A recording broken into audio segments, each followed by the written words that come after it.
Merry meet everyone! So, this vlog is going to be about books. Not general books, obviously.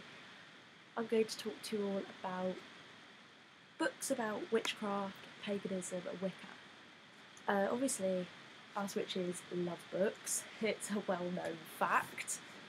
But obviously the types of books we read are obviously different to the ones that everyone else reads, if that kind of makes sense. That's our receipt for something. Why do I put these things into the books that I read? I don't know. Well, it shows that they're well loved, I suppose. So yeah, let's get on with it. First book I've got in my hand is To Ride a Silver Broomstick, The New Generation of Witchcraft by Silver Ravenwolf. I don't really read this one. She's very controversial, is Silver. I quite like her, but obviously there are some things that she says that I disagree with, so I take what she says with a pinch of salt, as I do with Teen Witch, which is also by the same author. She's really good. She's obviously got loads of experience, but a lot of her works are obviously aimed at the younger generations, so sort of my age, and I just feel that there are better books out there, so that's why I just chose to show you those ones first.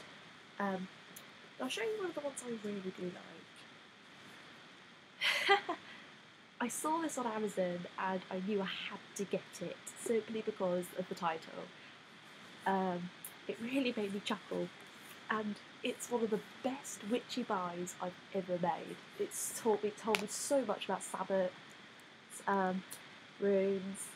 It's just, it's not patronising at all. In fact, it's quite sort of, it's there to guide you and to help you, but it tells you to make your own decisions as well, and how to deal with coming out of the broom closet and everything else. Obviously, I came out of the broom closet at the beginning of the year to my carers. One of them was fine about it, the other one's not so sure. Obviously he's gotten used to it, but hey to the ho. So obviously this one's quite an old one, the Wicca spellbook. I got it because there's a lot of simple potions in here. It's a real basic, it's literally a spellbook of spells, potions and recipes, so it's not like giving you like all the facts and like most of the books do. It's just getting straight to business really, and that's why I quite like dipping in and out of this one. This one's by Gina Dunwich, ironic, and it's, when was it first published? Because it's quite an old book. Yeah, she was born in the 50s. Yeah, this book must have come out in the 70s. So yeah. This one's by Monster. Element Encyclopedia of 5,000 Spells. I've also got the 1,000 Spells edition, but I brought this one out mainly because I love it. It's another one you can literally dip in and out of, although quite a few of the spells at the moment I can't use because they involve candles, and obviously they warn you that quite a lot of the spells are put in there for historical reference, which basically means that they were used back in the day, but they wouldn't recommend you use them now, because a lot of them actually involve using blood, like proper, not just dragon's blood as in the resin or anything like that proper human blood, in particular menstrual blood, and that's disgusting. I know a load of witches are like, oh, moon blood's a wonderful thing, it's very powerful. Yeah, I'd rather perform spells if I'm on it, not using it, because that's just not plain unhygienic. It's because I think one of them was something like put it in food. I'm like, yuck! Why would you want someone to eat that? Just no. Because I think there's actually a warning in here, actually, somewhere. I'll find it. I think it's in the front somewhere. Preface. Oh no, it's over here. Oop. Any reader who uses the spells entirely at their own risk, and the author and publisher accept no liability if the spells do not have their desired effect or if adverse effects are caused. Ha! I love that. None of the other spell books do that apart from this one, which is what makes me laugh. So yeah, here's another favourite of mine. I dip into this book all the time when I'm doing my readings. Really, this one should be in my box of tricks. Like, throw it in there in a minute. Literally, I'll show you the pages. It basically gives you a clear picture of what the rune looks like, gives you the name, and it gives you a very, very comprehensive what it means. It's one of those Lewin publications that I would swear by them. They're brilliant. They always, if you see that name, then you know that it's a good occult or pagan or Wiccan or witchcrafty sort of book. That's ideal to use. So yeah, I'll throw it in there. Huh, bit of a crash. Luckily I didn't break anything. This one's quite nice. This was just nice, I think, to dip in and out of. It's called Confessions of a Teenage Witch, Celebrating the Wiccan Life by Guinevere Rain.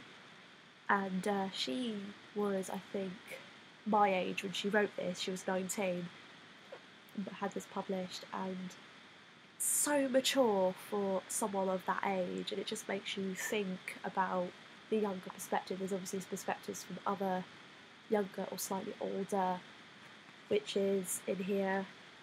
You can tell it's a second-hand book because it's San Diego Library. I'm obviously from England. I got this from Amazon second-hand. It's one of those rare books that has a chapter on male witches. I like reading it simply because it just gives you that extra perspective. Even though obviously I'm a woman, I'm a girl, quite proud of that. Not willing to change, but it's nice to be able to reflect your masculine side like it is for a man to reflect his feminine side. So yeah, over there. My throat's getting a bit dry actually, might get my drink. I'm not endorsing anything, but I'm covering up the label, but some people might know what it is. That's better. My throat was feeling really dry. Sorry. I'm going to bring out another teen book. Well, it's not written by a teen, it's written for teens. It's called the Teen Spell Book. It's another one of those controversial ones where there was quite a debate about this book on Amazon in the reviews. They say, some of the spells are quite black.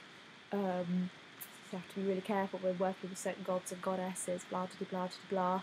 But obviously, again, I think this is one of those books, the teen ones, that always one you have to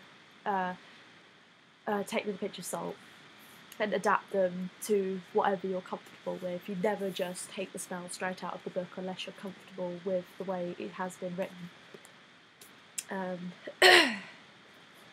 This one's quite a good idea. It's a good idea, but I'm not going to obviously use it in the way that it's intended. It's called The Witch's Create Your Own Book of Shadows. And the idea is that this book will help you create a book of shadows. And it is basically your first book of shadows. You just write and annotate, make notes. So yeah, I think that's a really good idea. But it's not my cup of tea, but I've kept it anyway. Because I'm a hoarder. I obviously have her master card of Oracle cards, so obviously I bought this, Ancient Fairies 101. I was introduced to Wicca and witchcraft primarily through fairy work, because my biological aunt back in the day, one day when I was 15, she was very into fairies anyway. She gave me a fairy book which I think I've now lost. And obviously she believed in fairies, and obviously made sure that I believed in them too. I do believe in fairies, I've just never seen one. And they always say seeing's believing, but hey to the ho. Have you ever seen the god or the goddess properly? In a humanistic form? No. So, yeah, Fairies 101. I'm hoping to see one day. I'd love to see a fairy because I love the idea. Obviously, I've lost my main tarot book. It's probably among all my books somewhere or other. But this is a basic tarot book that I've got. I still don't know how to read tarot. I don't think I'll ever learn, but I just need... I'll get there in the end, I think, when I go to uni. Now this one I really do like. It's called The Witch's Journal. Charms, Spells, Potions and Enchantments by Serene Silverwood. Wind, rather. The reason I like it is because whilst other spell books are like really plain and simple, this one's got photographs in it. It's really pretty, and I love the idea. It's like a scrapbook almost inside a proper book. And again, it's one of those that it says, well, it should be made from one of these things, but it doesn't have to be, sort of thing. Because I mean, loads of people are saying like chalices should be made of a natural substance. Mine's made out of plastic because I liked it. It was cheap, and I'm quite clumsy, so obviously I didn't want to break anything during the rituals. So I was like, no, I'm having a plastic one. I'm sure other people would understand. And I think this one is the last pagany book. Wiccan Celebrations by Silver Elder. I bought it thinking it would be for solitary witchcraft, but this one's actually interesting because it talks about group witchcraft when you're working at a coven, and obviously I suppose you could adapt it for personal use. But it's interesting because I never really knew how a Sabbat or Esbat ritual would work in a group, and this book tells you everything about that sort of thing, so I'm really happy with that. I like that one.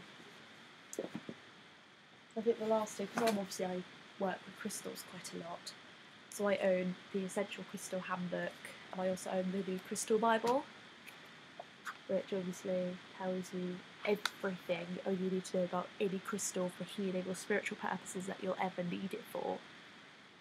And I'd recommend both of these. I think I've got these in the works, and really, you know, all those budget bookshops. So I usually tend to go to Waterstones, Amazon, or the works for my books, simply because they're my ideals. Although I think I forgot a book. Because I'm intending to start working in Dreamworks soon, once I start a proper journal, as I know I'm going to start a dream journal. I know I said in my other vlog that I don't really like the idea of doing like a traditional Book of Shadows where you write your spiritual journey down. But I'm going to start maybe doing dream work, so I think I've written in my Book of Shadows or my spell book. I should really just call it my Book of Spells. Some dream meanings already, but I'm probably going to work more with this book than anything else. So yeah, that's a selection of my books. I've got loads and loads of witchy books. If you'd like me to review one of them or any one just in depth as a vlog, then obviously comment at the bottom. So yeah, merry meet, merry part, merry meet again.